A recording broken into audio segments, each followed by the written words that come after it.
তো হাই বন্ধু, আবারও ফিরে এসেছি। তো আজকে এক জায়গায় যাব, তোমাদের সাথে সেটা অবশ্যই শেয়ার করব। কোথায় যাব? ভাত বসে গেছে, তো তুই যা, আমি করছি, যা তুই করা শুরু কর। তো এদিকে দেখো, এক জায়গায় যাব, কাজ সেরে যতটুকু পারবো সেরে, তারপরে এদিকে মাছ বের করেছি। জানি না মাছটা করতে পারবো কিনা, কারণ মাছ শক্ত ইট হয়ে রয়েছে।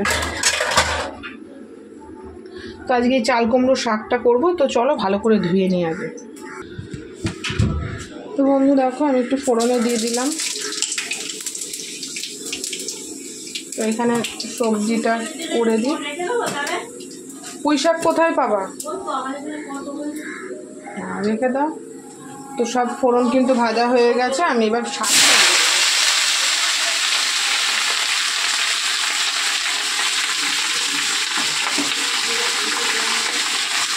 এই শাকটা হতে সময় লাগে বন্ধুরা। তো পরিমাণ মতন লবণ দেবো, আর হলুদ দেবো। তো বন্ধু দেখো, এখানে কিন্তু সব কিছু দেওয়া হয়েছে। এবারে আমি এর মধ্যে একটু জল দেবো, কারণ এই শাকগুলো এমনিতেই হয়। তো বন্ধু একটু জল দিয়ে দেবো, কারণ এইটা এমন একটা শাক যে সেদ্ধ হতে অনেক লাগে। আর আমি তার মধ্যে আজকে কচু ভাগ দিয়ে নিইনি, গুঁড়ি কচু দিয়েছি, মানে গাঁটি কচু। তো জল দিয়ে ঢাকা হতে সময় লাগে। তো দেখো, ভাত কিন্তু হয়ে এসছে প্রায়। তো এবার আমি তরকারিটা ঢাকা দিয়ে দেবো। তো বন্ধু এদিকে রান্না হচ্ছে গো, চলো আমি ওইদিকে একটু কাজ সেরে নিই। দেখি ছেলে কি করছে, চলো। কি করছো?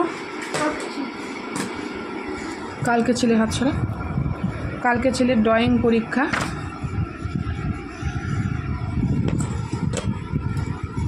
এখানে ভালো করে আলো দে। কালকে ছেলের ড্রয়িং পরীক্ষা, তো ড্রয়িং করছে। আর রঙটা কমপ্লিট হোক, তোমাদের সাথে শেয়ার করবো। তো চলো, আমার কিন্তু জামা কয়েকটা আছে, শুধু জাস্ট ধোবো। তো চলো জাস্ট ধুয়ে নিই।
ওগুলো জাস্ট আমি জল ধোয়া সার্ফ দিয়ে, যেহেতু আমার সার্ফ দিয়ে অভ্যাস, তো একটু সার্ফ দিয়ে ধুতে দিয়েছি।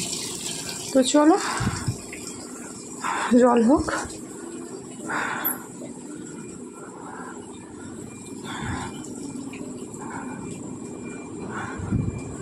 তো এখানে তরকারি হচ্ছে, ভাত নাবলে মাছে আমি দেখো, এই মাছ আজকে আবারও করবো।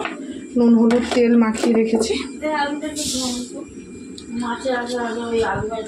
আর একটু আলু ভাজা করবো, দেখো।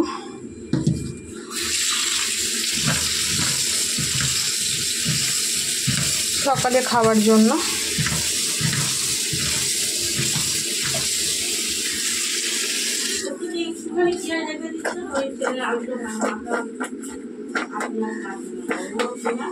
আজকে কোনো রকম রান্নার ব্লগ দিচ্ছি না, ডেলি ব্লগ তোমরা পাবে। আজকে দুখানা ভিডিও একটু অন্যরকম পাবে, এক সকালবেলা আমার ওয়ার্কআউট, আর একটা আজকে যেখানে যাব সেই ভিডিওটা। তো চলো এখন এই পর্যন্ত ভিডিওটা, আবার দেখা হবে পরের ভিডিওতে।